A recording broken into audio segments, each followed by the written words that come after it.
Yellowstone National Park is not just a place of beauty, but also a place of rich history. Well, tonight, Q2's Russ Riesinger takes us to Red Lodge, where one part of that history is being kept alive and running.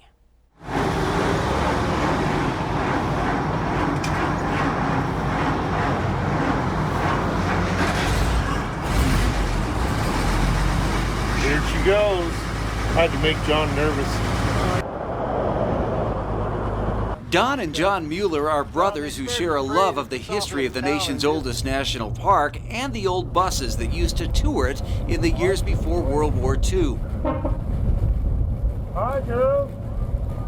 My cousin. We're taking a ride in a 1937 Yellowstone National Park touring bus, one of the vehicles acquired by the Buses of Yellowstone Preservation Trust. We decided we should do something to preserve the history and keep it here close to the park. So that's how it came about. They're unique in design, that they were specifically designed for touring, and they're one of the icons of the park. They're very recognizable worldwide. Started beating the bushes for buses that were sitting in barns on farms, and some people would start to contact us and we'd gather vehicles that way. The buses, along with a couple of even older Lincoln touring cars from the 20s and a 1941 Ford Park utility truck, are all on display at this historic former service station in Red Lodge. They were all complete, but they all were mouse hotels, if you will. There's a story behind each vehicle. And this lower photograph is him pulling it out of the shed that he parked it in 45 years earlier. We changed the oil, dropped the oil out of that, and it was clean.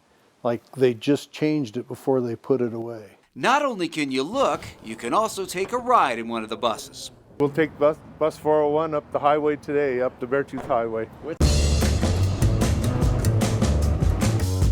They have a top end of about 32 miles an hour and cruise very comfortably at about 17.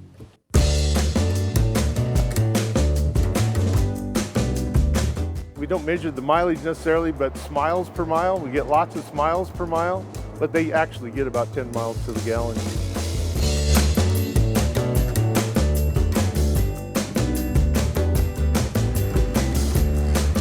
I just think that this is an important part of our history, our local history and our national history, and we're just delighted to be able to display it to the public. In Red Lodge, photographer Justin Hosup, I'm Russ Riesinger for MTN News. Nice job, boys. By 1939, the park had a fleet of nearly 100 of the buses. You can learn more about how to see them or even jump in and take a tour up the Beartooth Pass by visiting this story on our website.